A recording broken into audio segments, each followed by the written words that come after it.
Captain Elias Vance opened his eyes to darkness and silence. His head hurt. His body felt heavy. His last memory was of his spaceship being pulled into a strange energy storm. One moment he was heading back to Earth, the next he had lost control. Systems had failed. His ship had spun through space, falling fast toward an unknown planet. Now he lay on a cold metal floor. A dim blue light flickered above him. Strange sounds echoed, soft whispers, footsteps, and an odd hum in the air. Elias slowly sat up. He realized he was inside a chamber, metal walls, smooth glass panels, and strange alien symbols glowing on the surfaces. His arms were bound by light restraints. It didn't hurt, but he couldn't move freely. Then he saw them. Tall figures. Entered the Rumelian guards in dark armor with sharp helmets. Their eyes glowed faintly, and they moved with quiet discipline. Behind them walked someone different. A woman. She had glowing silver-white hair that floated gently as if underwater. Her skin had a soft purple hue, and her eyes shimmered like stars. She wore royal robes and held herself with grace. There was something calm and curious in her expression. This was Princess Soraya of the Zarian Empire. Elias blinked. Unsure whether to speak or stay silent, the woman stepped forward. Her voice was clear, smooth, and perfectly understandable thanks to a translator device hovering beside her. "You are?" "Human," she said, not as a question, but a quiet observation. Elias nodded slowly. "Captain Elias Vance. I crashed. I didn't mean to come here." The guards tensed at his words, but Soraya raised her hand, and they stepped back. "I believe." "You," she said. "You were found on Moon Sector 7. Your ship is being studied. You were badly injured." Elias looked down. He realized his wounds were bandaged. It helped him. "Thank you," he said. "Appreciate the care, but may I ask where am I?" Soraya replied, "You are on Zarian Prime, the capital world of the Zarian Empire."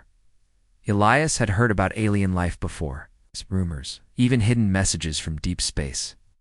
But this was real. "I didn't mean to intrude," he said. Softly, "I just want to go home." Soraya looked at him for a moment, her expression unreadable.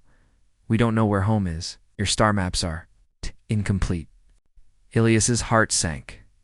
She turned to leave, but before she did, she said something unexpected.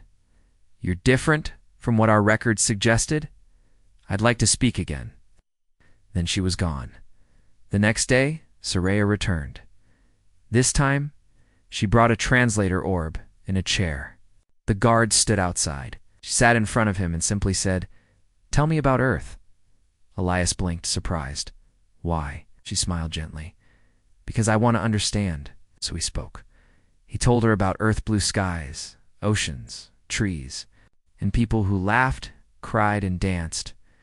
He described music, stories, the joy of food, and the mechanisms of emotions. Soraya listened without speaking. Her expression slowly changed from curiosity to wonder. "On Zarin," she finally said, "we are taught to control all emotions. Joy, sorrow, even love. We see them as distractions." Elias frowned. "Then how do you live?" "We follow the order, logic, efficiency, purpose." Elias gave a small laugh. "Sounds cold." Soraya tilted her head. "Is that bad?" He thought for a moment. "It's not human." Soraya smiled again. Over the next few days, she came often, always curious, always asking. And Elias, though still cautious, began to enjoy her visits. He learned her people. Had ruled many star systems. Her mother, the Queen, was powerful and respected, but also feared. The Queen believed that emotion made leaders weak. Soraya had grown under her strict rules and expectations. But with Elias, Soraya was different. One day she brought him a small hologram Earth's image reconstructed from the ship's memory. Blue and green, shining with sunlight, it's beautiful. She whispered, "You must miss it." "I do," Elias said. "More than I thought." They were silent for a moment. Then Elias asked, "Why do you keep coming here?" Soraya hesitated. "Because when I talk to you, I feel something new, something I can't explain." Elias smiled gently. "Maybe that's what it means too. Be human. But peace never lasts forever." Later that night, the royal council met in secret. The queen had been watching. "The human is dangerous," she told her ministers. "His thoughts, his emotions, they spread like a virus." "Majesty," said a general, "he is not violent. The princess only speaks to him. She is young, naive, easily swayed." The queen's eyes narrowed. "Begin preparations. The human will be transferred to the science division. He will be studied fully." The next morning, Elias waited for Soraya, but instead, the guards came. He saw the change in their faces. No more politeness, no more calm. They approached quickly, cold and silent. As they unlocked his restraints, he asked, "Where are you taking me?" No one answered, but he had a bad feeling. Far away. Soraya ran through the halls of the palace. She had just heard the queen's decision, and for the first time in her life, she felt truly afraid, not for herself, but for him. Princess Soraya walked quickly through the tall, silver corridors of the royal palace. Her heart was heavy. Mother, Queen Rhea, had made a final decision. The human captain Elias Vance would be taken to the science tower for study. Soraya knew what that meant. The science tower was not a place for learning. It was a place for testing, scanning, and experiments. The people taken there never returned the same. Some never returned at all. She had to stop it. But how? That night, Soraya stood in the royal garden, the only quiet place in the palace. Strange glowing trees floated above crystal water. The stars above shone like jewels in the dark sky, but Soraya felt no peace. She remembered Elias's stories. He had spoken about the oceans on Earth, where people walked barefoot in the sand and laughed with friends. He told her about music, about paintings full of colors and feelings. He had even taught her a simple Earth word: hope. Zarin had no word for that. Why did she care so much about one human? She didn't understand. She knew something. For sure, she could not let her mother hurt him. The next day, Soraya entered the Hall of Knowledge, where she had trained since she was a child. This time, she was not here to learn. She was searching inside the restricted archive she found. Old records of first contact with distant life forms. There were whispers of past visitors like Elias, but every report ended the same way: silence. The Zarin Empire had kept them hidden, or destroyed them. Her hands trembled. She discovered something even worser had been watched for years. Elias was not the first human they had seen, but none of them had returned home. Later that evening, Soraya returned to Elias's cell. But he wasn't there. The chamber was empty. Her breath caught in her throat. She ran to the guard station. "Where is the human? Where did you take him?" The guard answered without emotion. "He is being prepared for analysis, princess, as commanded by the queen." "No," she whispered. "This is wrong." But the guard said nothing more. Soraya walked alone to her chamber. She sat near her wide glass window, looking out at the stars. Her hands were cold. Her thoughts raced. She remembered Elias's words. Freedom means choosing your own path even if no one agrees with you. And now she had to choose. Late that night, she activated her private access to the old machine vault deep below the palace. It was a place where the first Zarian technologies were kept. Most of them were banned now, considered too wild and unsafe. She had only been there once as a child. Inside the vault, it was quiet and dark. It's filled with shadows and old machines. She walked carefully until she reached a large metal door. On it was a symbol: D7AI. This was the ancient artificial intelligence her father once built, a thinking machine that could make its own choices. After her father's death, the queen ordered it shut down. Soraya placed her palm on the panel. The door hissed open slowly. Inside, the AI's core still pulsed faintly. She stepped closer and spoke softly. "System, awake." Override code, Sariel 7. The machine word. A soft voice answered, Princess Soraya, have missed you. I need your help, she whispered. In the morning, Soraya walked through the palace halls as if nothing had happened. But inside her robes, she carried a small device, the AI's key. It would help her break Elias out of the science tower, but first, she had to find him. In the science tower, Elias sat quietly in a white chamber. Lights scanned his body. Machines hummed all around him. He felt like a test subject, not a person. No one spoke to him. No one smiled. He tried to stay calm, but he knew something was wrong. They were preparing for something permanent. The lights flickered. Then, everything went dark. Soraya appeared at the doorway. Breathing fast, holding a small silver cube in her hand. Elias, she said, come with me now. He stared at her. What are you doing here? Getting you out, she said quickly. There's no time. Security will come back online in 3 minutes. He stood up, confused. But why? You'll be in danger. She looked straight into his eyes. Because I care. And I believe your life means something. He didn't argue. They ran the palace. Was in lockdown, doors closed, alarms buzzed softly. Out. But the AI helped them move. It turned off cameras, opened hidden paths, tricked the guards. They moved through tunnels and back corridors. Finally reaching a quiet hangar where old ships were stored, Soraya pointed to a small craft. That one still works, Elias smiled. Faintly, you've done all this. For me? She looked away for a second. Then she nodded. Yes. Suddenly, the alarm changed tone. The Queen had discovered the escape. As they neared the ship, guards blocked their path. Princess, by order of the Queen, stop now, one guard said. Soraya held her ground. Let us go. That's an order. The guards hesitated. One of them lowered his weapon. I serve the Empire, he said. But not cruelty. Stepped aside. The others followed. Elias and Soraya rushed into the ship. Inside it was dusty but working. Quickly took control. Engines roared to life. As the hangar doors opened, Soraya looked back one last time. Behind her, her mother stood at the far end of the hall silent. Cold, staring, their eyes met. For a moment, everything paused. Then the ship lifted off. As the stars opened before them, Soraya sat beside Elias, her hand shaking slightly.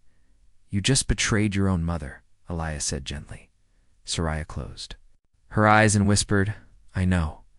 Then she looked at him. But I don't regret it. Small ship flew through the stars far from Zarian Prime. Inside the cockpit, Elias kept his hands steady on the controls. He checked the systems, watching. For any signs of danger? Behind him, Soraya sat silently, looking out at the endless dark sky. Neither of them spoke for a while. They were safe for now, but not for long. Elias broke the silence. We can't outrun them forever. Soraya nodded. I know. Queen. We'll send ships soon. She won't stop. She's your mother, Elias said carefully. Soraya closed her eyes. She's also the ruler of an empire. To her, feelings are weakness. I was never allowed to think for myself. But meeting you changed that. Elias looked at her for a moment. He saw the sadness in her eyes. We need a plan, he said. Yes, she replied. And I know where to go. Soraya guided Elias to a hidden moon on the edge of the Zarin system. It was small and icy, covered in clouds. Few came here. It was once used by royal explorers for secret missions. And Soraya had visited it long ago. There's an old research station underground, she explained. Abandoned, but it still has power. He landed quietly, hiding the ship in a frozen cave. The wind outside howled, but the hidden door to the base opened with Soraya's palm print. Inside, it was cold and silent. Dust floated in the air. Machines hummed softly as they powered up for the first time in years. Elias looked around. It's not much, but it's something. It's all we have, Soraya said. For the next few days, they worked together. Elias repaired the bases. Systems. He used his engineering skills to connect the scanners, boost the signal arrays, and power the shields. Soraya searched the old Zarin database, looking for information, plans, maps, weaknesses in the Queen's empire. They became a team. During their short breaks, they talked about Earth, about Zarin, and about dreams they had never shared with anyone before. Elias told her about his sister on Earth, who loved to paint. Soraya told him how she used to secretly read banned poetry in the Royal Library. It was the first time she felt free. One evening, while working on the communication system, Soraya found something unusual, a secret message, she said. Hidden. Deep inside the royal network? It's a transmission. Elias leaned over. From who? She played the message. A voice came through quiet mail, and serious. This is Commander Rollix of the Outer Guard. We do not support the Queen's decision. If the princess hears this, know that some of us still believe in honor. We will not hunt you. Be careful. Trust no one. Soraya sat back. Her eyes were wide. They're starting to question her, she whispered. Elias looked at her.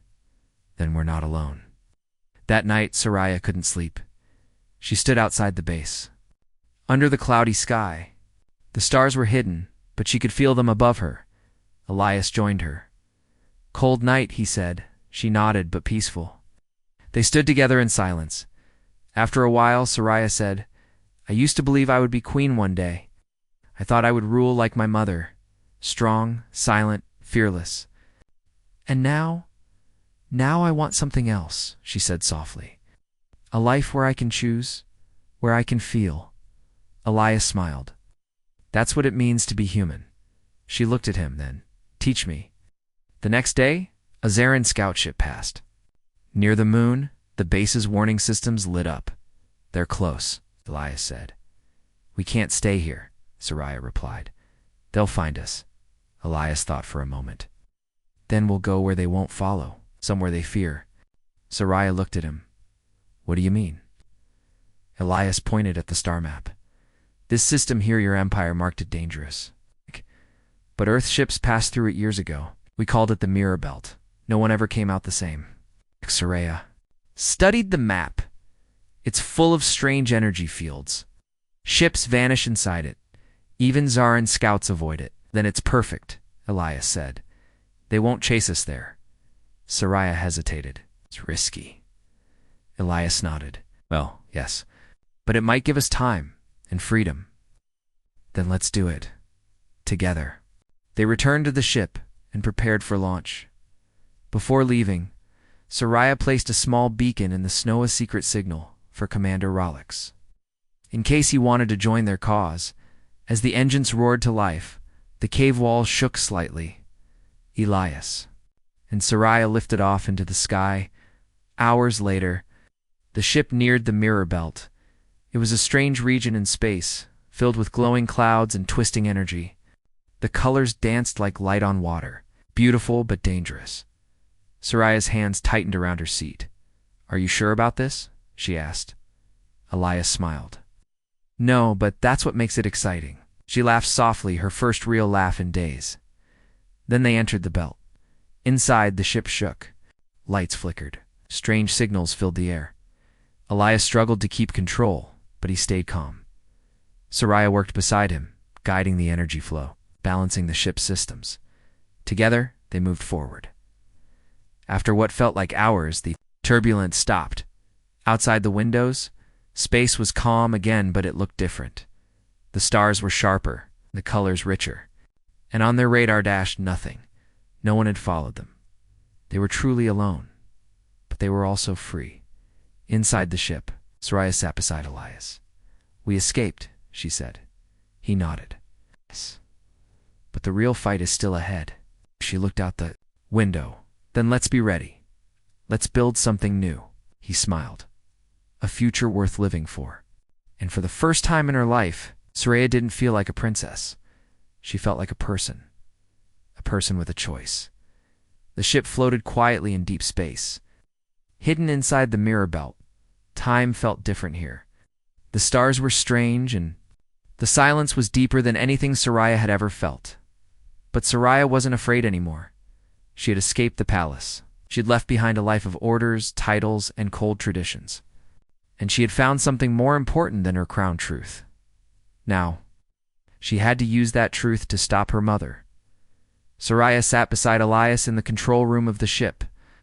He was adjusting the scanners, trying to find a signal strong enough to reach outside the mirror belt.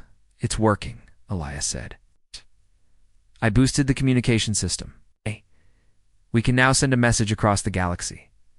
Soraya looked at him with determination. "Good, it's time the galaxy knows what my mother has done." Soraya spent the next few hours preparing the message.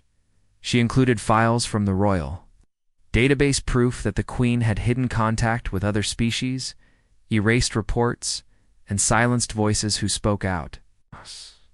She also added her personal voice. Message. When she was ready, she looked at Elias.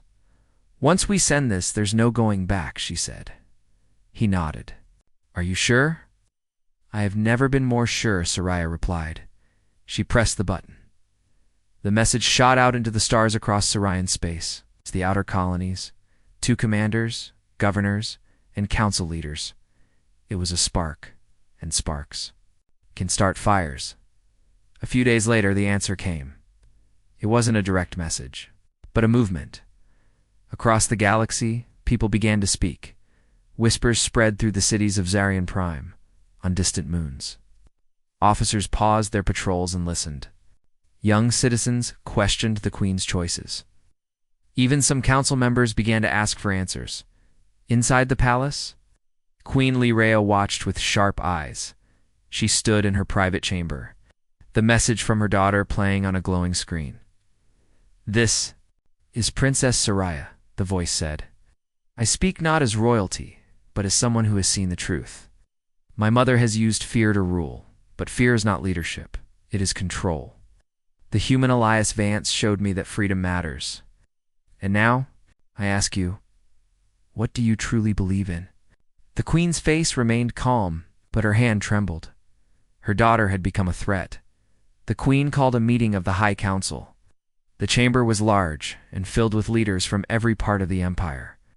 For years, none had dared to speak against the Queen, but today was different.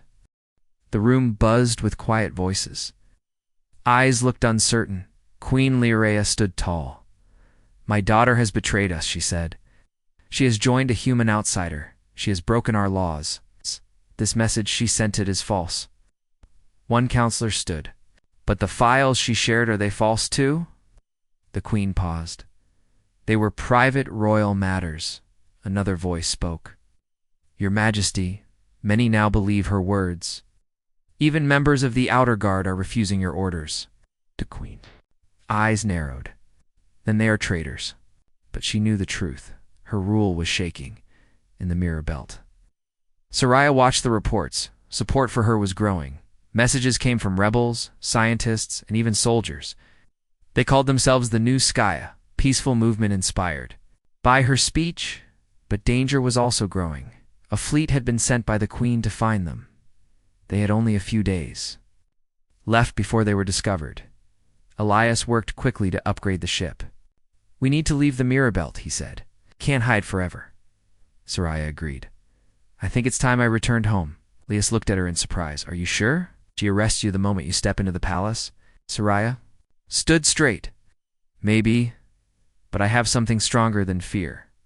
I have the people, and I have the truth." He smiled. "Then let's make it count."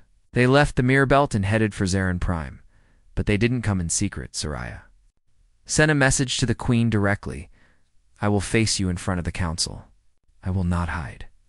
If you believe I am wrong, then let the Empire decide." The Queen was furious, but she knew refusing the challenge would show weakness. She agreed.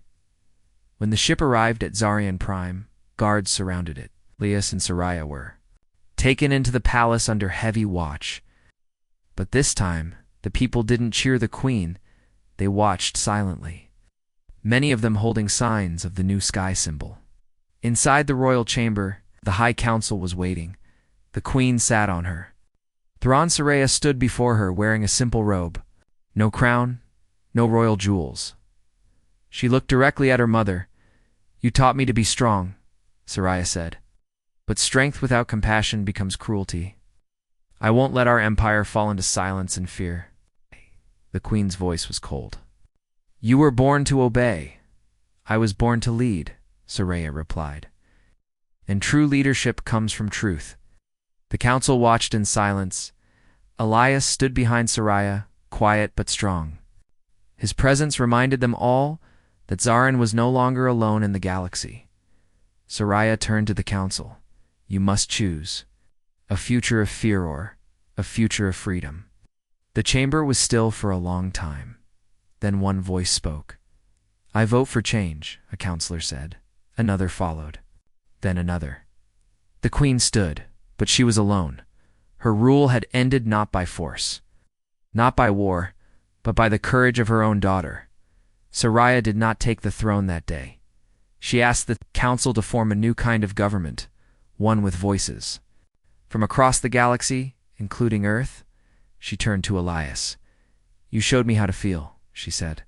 Now, let's help the galaxy feel too. The council chamber was quiet after the vote. Queen Lyraea stood still, her face cold and unreadable. Her daughter, Soraya, had challenged her openly, and the council had listened. They had chosen change over control. But the queen would not surrender easily. Guards, the queen said calmly. Arrest Princess Soraya for treason. The council gasped, but she has the people's support. One counselor shouted, She has broken royal law, the queen replied. She will be judged. Elias stepped forward, ready to defend Soraya, but Soraya held out her hand. It's all right, she said softly. Let her do what she must. Guards surrounded her. Ilias's heart pounded. I trust the people, Soraya said, looking directly at the queen. Even if you do not. Then she was taken away. Soraya was locked in the celestial dungeons deep below the palace. The walls were made of smooth blue stone. Light barely reached the cold floor. The air was heavy and the silence endless. But Soraya wasn't afraid. She sat quietly, thinking of the stars, of Earth, of the voices rising across the empire. She had done her part. Now the people had to decide what would come next. Above ground, news of Soraya's arrest spread quickly. Every city, moon, and colony received the same image. The princess in chains, her head held high, facing judgment. But instead of silence, the people reacted. Students gathered in city squares. Scientists posted her message again and again. Soldiers refused orders. Members of the Queen's own guard stood still and said, We serve Zarian, not fear. And among them one man returned. Commander Rollix. He had once served the Queen. Now, he served a new idea future led by hope. He sent a secret message to Elias. Elias, still inside the palace, received the signal through a hidden terminal. She must be freed, Rollix's voice said. The new sky is rising. We will stand with her, Elias replied quickly. Then meet me at the east gate at dawn, Rollix agreed. That night, Elias went to the council hall and spoke to the members. She trusted you, he said. Must trust her. She's in danger, one counselor whispered. The Queen may act before morning. Another spoke. We didn't vote for her to be locked away. Elias nodded. Then help me stop this. Stand up now, before it's too late. The counselors looked at each other. Slowly, one by one, they stood. The spark had become a flame in the dungeon. Soraya heard the door open, but it wasn't a guard. It was Commander Rollix, with 2 loyal officers beside him. We're here to take you home, princess, he said. She stood. I'm not a princess anymore. Then lead us as Soraya, he said. She smiled, gladly. They moved through secret tunnels, once used by the early rulers. The passage led to the eastern side of the palace quiet, hidden by trees and old statues. Elias waited near the gate, watching the sky. When he saw her step into the moonlight, his eyes lit up. You're safe, he said. For now, Soraya replied, but we still have work to do. Together, they walked to the Hall of Unity, where the people had gathered. Thousands stood outside the building. Lights floated above their heads. They held banners of silver and blue, the colors of the new sky. When Soraya stepped forward, the crowd fell silent. She stood on a high platform, speaking through the public system. "My name is Soraya," she said. "You know who I am? But today, I speak not as a princess. I speak as one of you. I was raised in a palace of rules. I was told to stay quiet, to follow orders. But I saw another way. I saw freedom. I saw love. And I saw that our people deserve a voice." The crowd whispered, then cheered. "I do not want a throne," she continued. "I want a future where every voice matters, where no one lives in fear." She looked at Elias, then back at the people. "If you believe in that future, then walk with me." The crowd moved like a wave slow, and strong council members joined.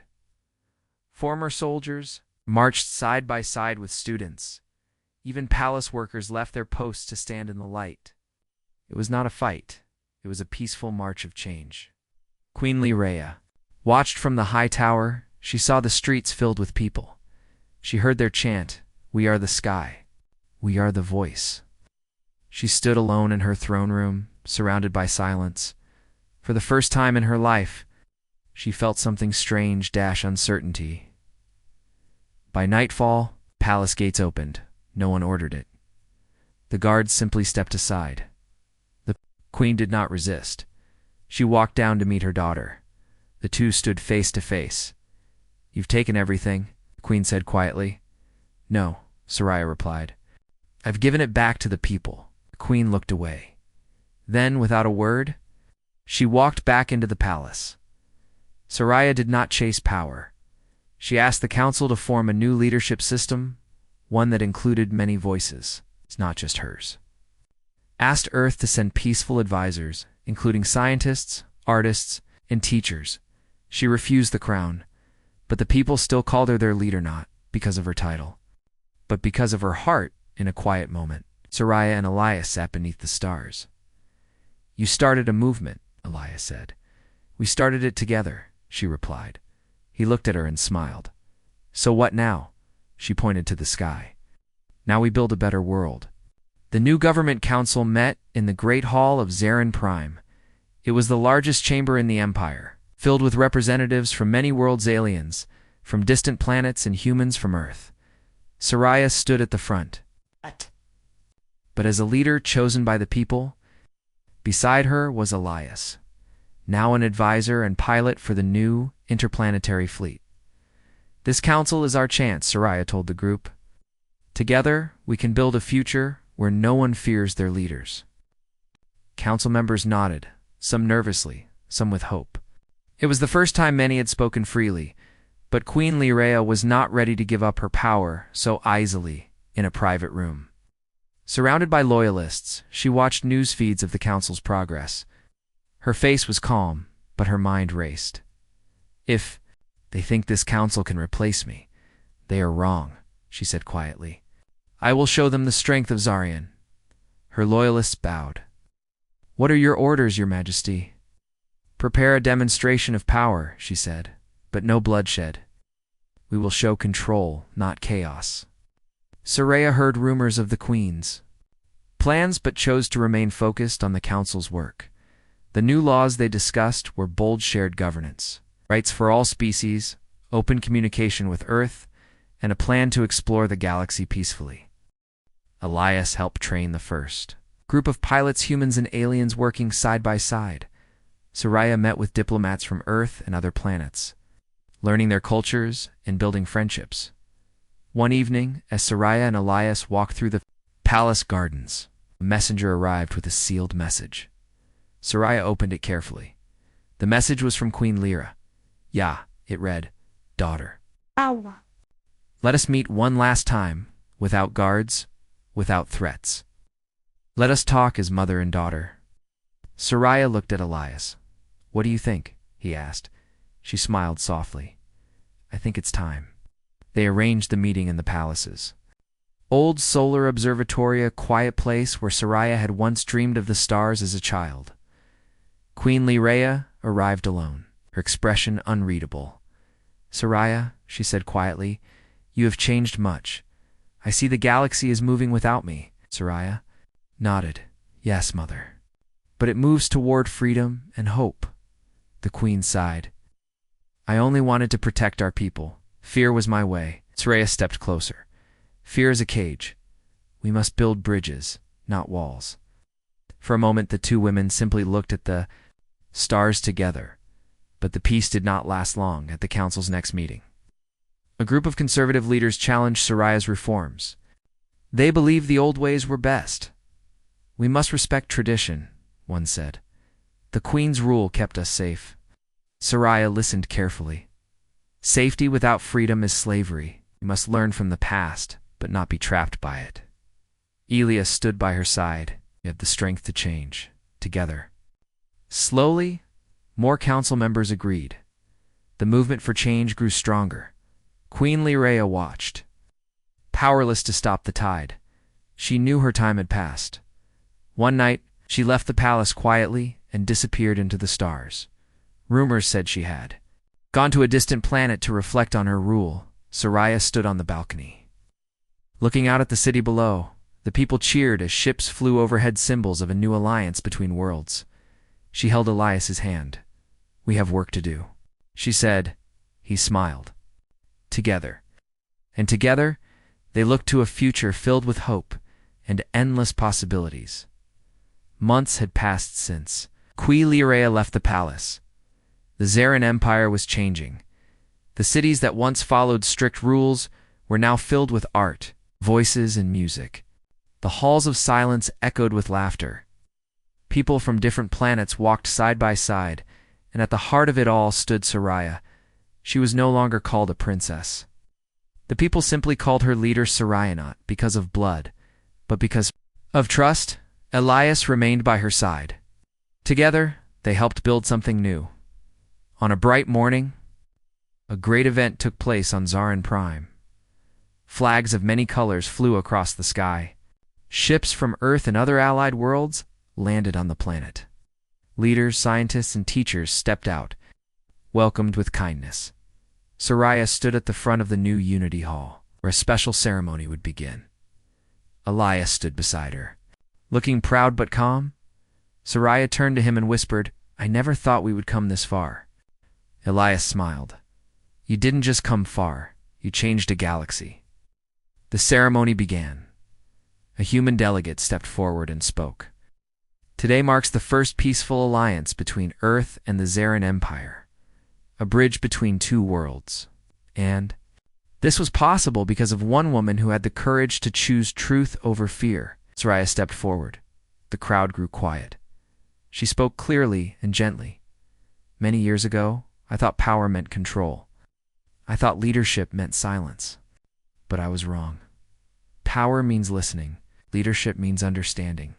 And the strongest voice is not the one that shouts it, is the one that brings people together. She paused. Today, we are no longer strangers. We are friends. And this is just the beginning. The crowd erupted into applause. Later that evening, Soraya and Elias walked through the garden where they had once hidden from the queen's guards. Now, that same place was open to all. Children played. Artists painted the sky. Elders told stories to young ones. Soraya stopped and looked around. This feels like home now, she said. Elias nodded. Not because of the walls, but because of the people. They sat on a bench beneath a glowing tree.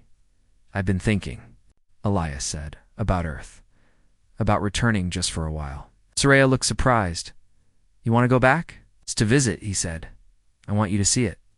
The oceans, the forests, the places I told you about. Soraya smiled. Then take me with you. Weeks later, a small ship left Zarin Prime and headed toward Earth.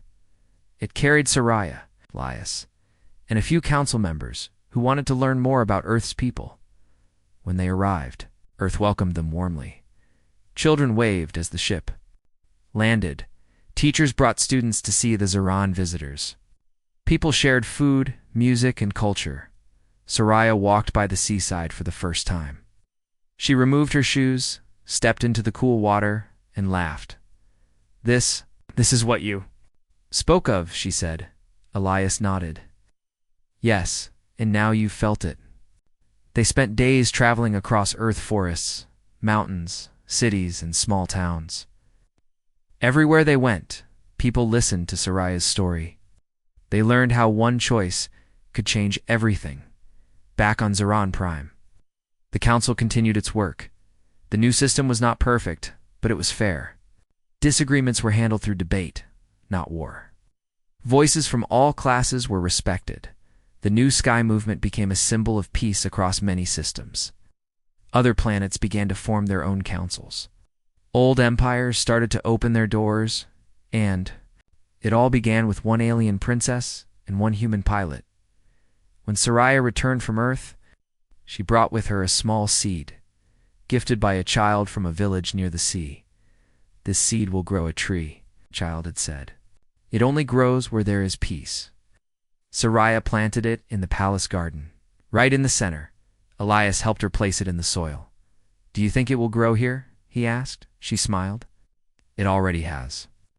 Years later, the garden had changed. That small tree stood tall, its branches reaching for the sky. People from many worlds visited it, placing their hopes and wishes beneath its shade. Soraya and Elias sat together on the same bench. Older now, but still side by side. "The galaxy is different now," Elias said. "Better," Soraya agreed. "Because we chose to believe in each other." They looked at the stars, above the same stars that once separated them. Now, those stars connected many lives. A small girl walked up to them, holding a data scroll. "Are you the princess from the stories?" she asked Soraya. Soraya laughed. "I was a long time ago." "And is it true you ran away with a human?" the girl asked. Elias smiled. "She didn't run away. She ran toward something greater." The girl sat down beside them. "Will you tell me the story again?" Soraya nodded. And so, under the shade of the peace tree, the story of hope, unity, and courage was told once more, just as it would be for generations to come. The end.